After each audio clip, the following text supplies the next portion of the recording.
Just আমি চেষ্টা করছি যতটা সম্ভব মেসেজগুলো রিপ্লাই দেওয়ার, কারণ প্রচুর স্টুডেন্টসের মেসেজ এসছে, এখন তো ডাব্লিউবিজি এক্সাম হয়নি, তাতেই এরকম অবস্থা।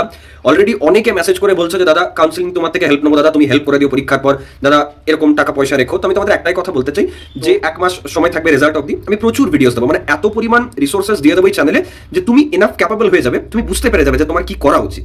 এবার তারপরও অনেকে থাকে যে দাদা তবু আমি তোমাকে 600-700 টাকা দিতে আমার কোনো প্রবলেম নেই, আমি তোমার গ্রুপ জয়েন করে থাকতে চাই এবং আমি তোমার থেকে হেল্প নিতে চাই, বা আমার মা বাবা বা আমার যিনি গার্জেন্সরা আছেন তারা তোমার সাথে একটু কথা বলতে চাই, তোমার সাথে মানে কানেক্টেড থাকতে চাই, এরকম প্রতি বছরই হয়, সমস্যা নেই। তবে একটা কথা আমি তোমাদের ভালোভাবে বলতে চাই যে দেখো এই সিচুয়েশনটা এমন একটা সিচুয়েশন না যেখানে অনেকে মানে দুটো পারপাস, একটা হচ্ছে প্রপার নলেজ না থাকার কারণে ভুলভাল গাইডেন্স দেয়, দ্বিতীয় কথা অনেকে কিন্তু মানে খারাপ ইন্টেনশন নিয়েও তোমাদের মানে মিসইউজ করবে, এটা প্রতি বছরই হয়। এবার তুমি হয়তো ভাববে দাদা সামনে যে গাইড করছে সে তো কোনো প্রিমিয়াম ইনস্টিটিউট থেকে, তো তুমি কিছুই হয়তো জানো না, নিজের কোনো সিনিয়রকে পারলে জিজ্ঞাসা করতে পারো, এরকম প্রিমিয়াম ইনস্টিটিউট আছে যে কলেজটা তুমি টার্গেট করছো, সেখানেরই একজন স্টুডেন্ট 2-4 বছর আগে, 2 বছর আগে, আগের বছর ডাব্লিউবিজি র্যাঙ্ক কার্ড নিয়ে পর উল্টোপাল্টা স্ক্যাম করছিল, স্টুডেন্টদের কোনো টপার থেকে র্যাঙ্ক কার্ড নিয়ে বলছে আমি তোমাকে 20,000 টাকা দেবো, ওই র্যাঙ্ক কার্ডটা আমাকে দাও, এরকমও ঝামেলা হয়েছে। তো এখানে বিশ্বাস করো না, এরকম অনেকে আছে দায়িত্ব নিয়ে নেবে, টাকা নিয়ে নেবে যে হ্যাঁ আমি আছি, কোর্স জয়েন কর। সবাই পলিটিশিয়ানস হয় যারা সুবিধাবাদী হয়, মানে আজ এই পার্টি পাওয়ারে আছে বা পার্টি ভালো করছে, ওই পার্টিতে চলে যায়, আর কাল ওই পার্টি থেকে এই পার্টিতে, এই পার্টি থেকে আবার ওই পার্টিতে, তো এরকম থাকে কিছুজন সুবিধাবাদী যারা, ঠিক আছে। আর লাস্টে বলে আমি মানুষের ভালো করতে চাই, এখানে বলবো হয়তো আমি স্টুডেন্টসের ভালো করতে, হঠাৎ করে দেখবে পালিয়ে গেছে, ঠিক আছে। দায়িত্ব জ্ঞানহীন এরকম অনেককে পাবে তুমি, দায়িত্ব জ্ঞানহীন প্লাস হচ্ছে স্ক্যামার, বোথ আর দেয়ার, ঠিক আছে।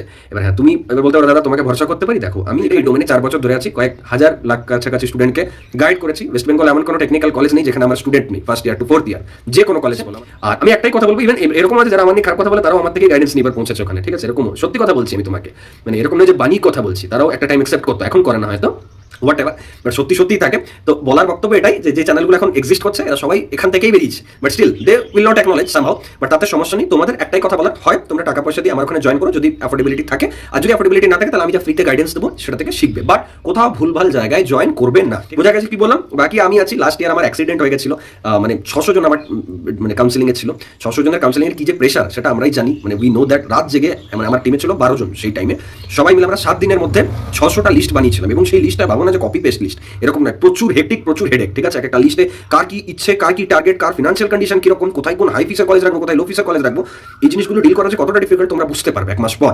তো সেসব করতে গিয়ে লাস্টে আমার অ্যাক্সিডেন্ট, মানে লাস্টে আমি মানে 3-4 রাত জাগা এরকম অবস্থা হয়েছে, তো অ্যাক্সিডেন্টও হয়েছিল। আর সেই সব জিনিসগুলো কেউ হয়তো আজকে ডেটে তোমাকে বলবে যে আমি করে দেবো, হয় না, অত ইজি নয়, ঠিক আছে। এটা ওই পার্ট টাইম নয় যে 1 ঘন্টা ফোনটা এরকম করে রাখলাম আর কয়েকটা লিস্ট বানিয়ে দিয়ে দিলাম, it's not like that, it's a responsibility. এটা নিতে হয়, রাত জাগতে হয়, নিজের লাইফ রিস্কে নিয়ে পড়ো, সামনের যারা স্টুডেন্টসরা থাকে তাদের ফিউচার সিকিউর করতে। এটা ওই এরকম নয় যে আজকে কয়েকজন স্টুডেন্টকে আমি একটু ভালোভাবে হেল্প করলাম, হোয়াটসঅ্যাপে অ্যাক্টিভ হয়ে তাদের বোকা বানালাম, টাকা নিয়ে নিলাম তাদের থেকে, আবার 2 দিন পর আমার অন্য কিছু মাথায় ঘুরছে, আমার নিজের স্বার্থের জন্য, নিজের সুবিধা দেখতে গিয়ে আবার পাল্টি মেরে দিলাম, এরকম হয় না, ঠিক আছে। এখানে রেসপন্সিবিলিটি দরকার পড়ে। তো হোপ তোমরা বুঝতে পারলে। বাকি এখন আমি কোনো হোয়াটসঅ্যাপ নাম্বার কোথাও কিছু দেবো না, তোমাদের যা ডাউট আছে কমেন্ট করো, আমি ফ্রিতে তোমাদের এখন হেল্প করবো, পরে দেখা যাবে যা হবে।